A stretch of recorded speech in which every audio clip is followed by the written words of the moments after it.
വളരെ പ്രധാനപ്പെട്ട ഒരു വാർത്തയിലേക്ക്. പുലിപ്പല്ല് കേസിൽ റാപ്പർ വേടന് ജാമ്യം ലഭിച്ചിരിക്കുന്നു എന്നതാണത്. വനം വകുപ്പിന്റെ വാദങ്ങൾ കോടതി തള്ളുന്ന സാഹചര്യമാണ് ഉണ്ടായിട്ടുള്ളത്.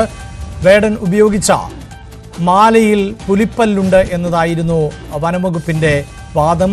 ഈ പുലിപ്പല്ല് ഉപയോഗിക്കുന്നത് വന്യമൃഗ സംരക്ഷണ നിയമത്തിന് എതിരാണ്. മൃഗങ്ങളെ വേട്ടയാടൽ ഉൾപ്പെടെയുള്ള വകുപ്പുകൾ ചുമത്തിക്കൊണ്ടായിരുന്നു ഇപ്പോൾ വേടനെതിരെ വനംവകുപ്പ് രംഗത്ത് വന്നിട്ടുള്ളത്. എന്നാൽ വനംവകുപ്പിന്റെ വാദങ്ങൾ പ്രാഥമികമായി കോടതി തള്ളുന്നു എന്നാണ് ഇതിൽ നിന്ന് നമുക്ക് മനസ്സിലാക്കാൻ സാധിക്കുന്നത്. പ്രത്യേകിച്ച് മൃഗങ്ങളെ വേട്ടയാടി എന്ന വകുപ്പടക്കം വേടന് എതിരെ നിലനിൽക്കുമായിരുന്നു എന്നതാണ് അതിൽ പ്രധാനം. വേടൻ പറഞ്ഞത് അനുസരിച്ച് വേടന് ആരാധകനായിട്ടുള്ള ഒരാൾ നൽകിയത് എന്നുള്ളതായിരുന്നു. പിന്നീട് കൃത്യമായ പേര് വിവരങ്ങളടക്കം നൽകി. പിന്നീട് ഇത് മാനേജറിനാണ് കൈമാറിയത്, തനിക്ക് നേരിട്ടല്ല എന്ന തരത്തിലും വേടന്റെ ഭാഗത്ത് നിന്ന് പ്രതികരണങ്ങൾ ഉണ്ടായിരുന്നു. ടോം കുര്യാക്കോസ് ആണ് ഇപ്പോൾ വാർത്തയുടെ വിശദാംശങ്ങളുമായി ചേരുന്നത്.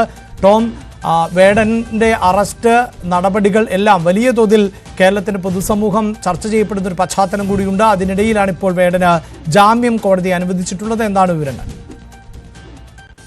അഭിലാഷ്, കഴിഞ്ഞ ദിവസം കൊച്ചിയിലെ ഫ്ളാറ്റിൽ നിന്നും കഞ്ചാവുമായി വേടൻ ഉൾപ്പെടെയുള്ള 9 അംഗ സംഘത്തെ പിടികൂടിയതിന് പിന്നാലെയാണ് വേടനെതിരെ പുലിപ്പല്ല് കേസ് കൂടി വനംവകുപ്പ് രജിസ്റ്റർ ചെയ്യുന്നത്.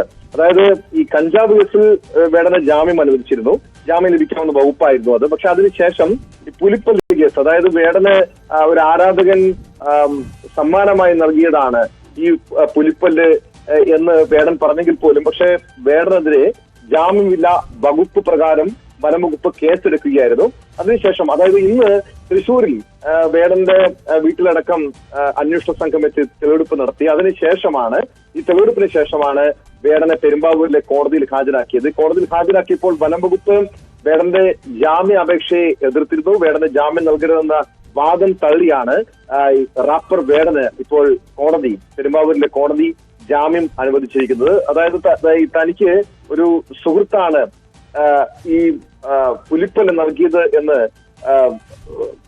വേടൻ കോടതിയെ അറിയിച്ചു. മാത്രമല്ല അന്വേഷണവുമായി താൻ സഹകരിക്കുമെന്ന് വ്യക്തമാക്കുകയും ചെയ്തു. അതേ തുടർന്നാണ് റാപ്പർ വേടന് കോടതി ജാമ്യം അനുവദിച്ചത്. ഇന്ന് രാവിലെ വേടനുമായി അന്വേഷണ സംഘം ഈ വനംവകുപ്പ് ഉദ്യോഗസ്ഥർ തെളിവെടുപ്പ് നടത്തിയിരുന്നു. രാവിലെ 6:00 കോടനാട് നിന്ന് വനംവകുപ്പ് സംഘം വേടനുമായി തൃശ്ശൂരിലേക്കാണ് പോയത്. ആദ്യം വിയൂരിലെ ഈ സരസ ജ്വല്ലറിയിൽ, അതായത് ഈ പുലിപ്പല്ലില് വെള്ളി ഘടിപ്പിച്ച ജ്വല്ലറിയിൽ എത്തിച്ച് വിവരങ്ങൾ ശേഖരിച്ചു. സന്തോഷ് എന്നയാളുടെ ഉടമത്തിലുള്ള ജ്വല്ലറിയിലാണ് വേടൻ പുലിപ്പല്ല് ലോക്കറ്റാക്കി മാറ്റിയത്. വേടനെ മുൻപരിചയമില്ലെന്നും വേടൻ മറ്റാരുടെയോ പരിചയത്തിലാണ് വന്നതെന്നും തെളിവെടുപ്പിന് ശേഷം ജ്വല്ലറി ഉടമ പിന്നീട് മാധ്യമങ്ങളോട് പറഞ്ഞിരുന്നു.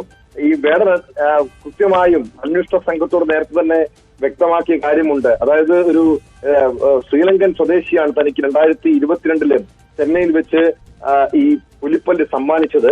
ഇൻസ്റ്റഗ്രാമിൽ ഫോളോ ചെയ്യുന്നുണ്ടെങ്കിലും അയാളെ നേരിട്ട് അറിയില്ല. വർഷങ്ങൾക്ക് മുൻപ് കുടുംബസമേതം UK കുടിയേറിയ രഞ്ജിത്ത് കുമ്പടിയ ആണ് വേടനുമായി ബന്ധമുണ്ടോ എന്ന് വേടന് നൽകിയതെന്ന് അയാൾ പറഞ്ഞെങ്കിൽ പോലും അത് പൂർണ്ണമായും ഉൾക്കൊള്ളാതെയായിരുന്നു വനംവകുപ്പിന്റെ നീക്കങ്ങൾ. മാത്രമല്ല, ഇത് വലിയ രീതിയിൽ പൊതുസമൂഹത്തിൽ വലിയ ചർച്ചയാവുകയും ചെയ്തു. കാരണം ഒരു അസാധാരണമായ നടപടികളാണ് വേടനെതിരായ കേസിൽ വനംവകുപ്പ് സ്വീകരിച്ചത്.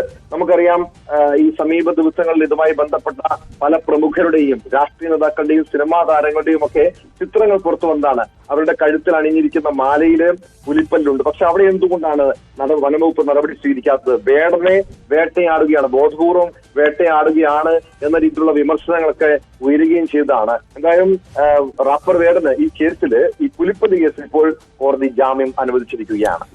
വാർത്തയുടെ വിശദാംശങ്ങളാണ് ടോം കുര്യാക്കോസ് നൽകിയത്.